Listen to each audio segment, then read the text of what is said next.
Recording.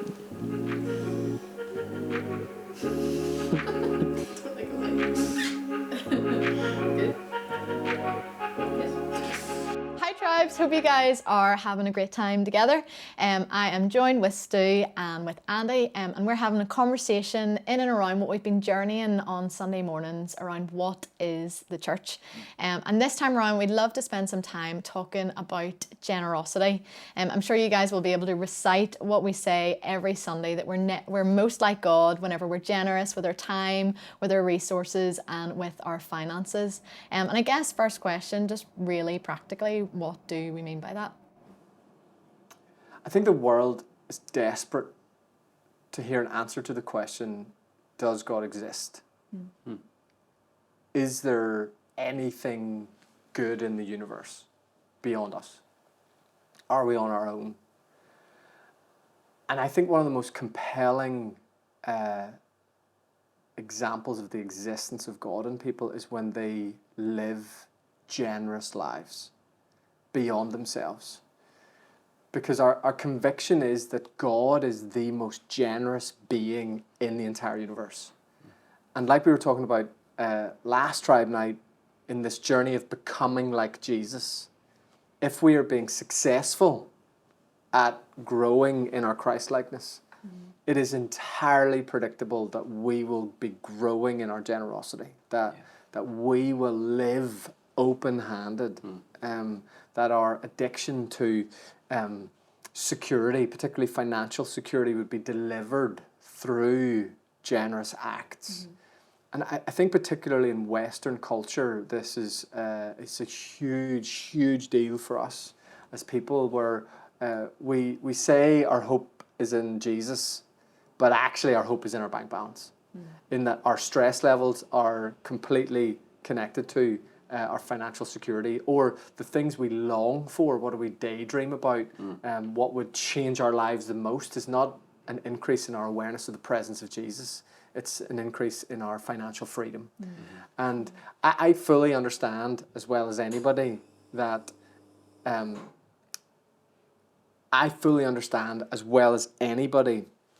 the longing for more financial security or financial freedom. But the question for me becomes, what is my hope or my trust in? And is my hope and trust in Jesus and his presence, or is my hope and trust in my bank balance? And the really practical way that I am delivered from my hope and trust being in my bank balance is by giving money away. I think it was Rick Warren again that said every dollar he gives away breaks the power of consumerism in his life.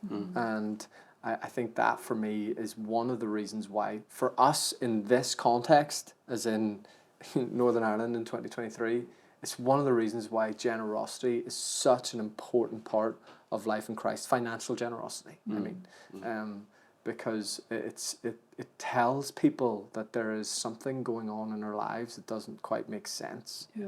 Yeah. And throughout the Bible, particularly Jesus' teachings, he speaks a lot about generosity. Maybe Stu, you could speak into that a wee bit. Yeah, Jesus talks about generosity specifically. He talks about money a lot. A really famous parable, the parable of the sower, where a sower his seed is kind of scattering on the ground, and it lands in different places along the way, and it falls on ground that it has some thorns around it, and so the seed, it grows, but then it gets choked up. And Jesus goes on to explain this parable by saying that the seed falling on the thorns refers to somebody who hears the word, but the worries of this life and the deceitfulness of wealth choke the word and make it unfruitful. Jesus says that wealth can actually deceive you. It can leave you disappointed. And off the back of what Andy's saying, I think ultimately our love of money and our desire for financial security, ultimately I think what Jesus is saying throughout the Gospels is that money can become an idol for us. And similar to what Andy said, Tim Keller would say that an idol is anything or anyone that we look to for significance and security. And we place our trust and our hope in that thing or that person. So this love of money, this desire for more financial security, it shapes us and it forms us. Any idol forms us and shapes us.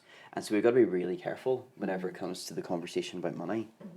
In Hebrews 13, the Hebrew writer writes, keep your lives free from the love of money and be content with what you have, because God has said, never will I leave you and never will I forsake you. And here there's two things that are going on. It's kind of like a little bit of a battle. This the love of money, but then the gospel truth that Jesus will never leave us or never forsake us. And the question is, are we going to be formed by the love of money, or are we going to be formed by the teaching of Jesus that he'll never leave us or never forsake us? Yeah. And ultimately, the good life, the true life, the better life that we're longing for, the life that is full of wholeness and freedom and ultimate purpose, it comes from that gospel truth, not from that love of money. And in terms of a Sunday, we would talk about generosity with money, but also with time and with resources. And so, like, what does it look like as a whole, with our whole lives, really practically, to live lives that are generous? Yeah, I think, the analogy I have is kind of the closed hand or the open hand, that like, or the other kind of words that we would have used in the past is ownership or stewardship. That this idea that like, that what I have is mine, and I want to hold tight to it. And, the scriptures are so interesting when we look at what happens to people that hold tightly to things. The way we've said this in the past is when you hold tight to things, what you have is all that you have. Whereas when we give things away, God seems to have this amazing thing that when people live generous lives, he multiplies what they give. Now, that doesn't necessarily equate to give money away, God gives you more money. But I have never met a generous person who didn't live a blessed life. And I have met so many people who are, the pauper who holds tight to things and the millionaire who holds tight to things seem equally cursed. Sure. Never feeling at peace, never having enough. The pauper who lives open-handedly, looking for opportunities to bless people with what they have. The millionaire who's living through a lens of generosity, seeking to bless people with what they have. They both seem to live in a state of blessing and peace that's very different than the person who's holding tightly to everything. And I think, if we see ourselves correctly, that the earth is the Lord's and everything in it. Yeah. If that's true, then I'm not an owner. Like, it's not mine. Yeah. God has trusted me with things.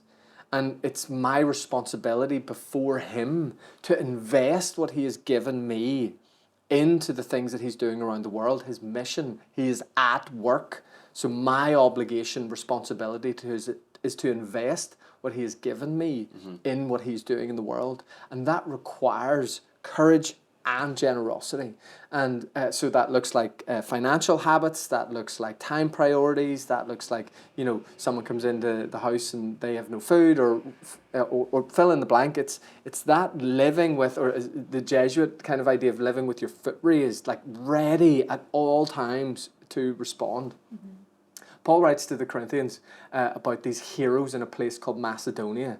And he talks about like the Macedonians being, it's in 2 Corinthians 8, if you want to go read it, where the Macedonians are under severe trial. Like their lives are under pressure.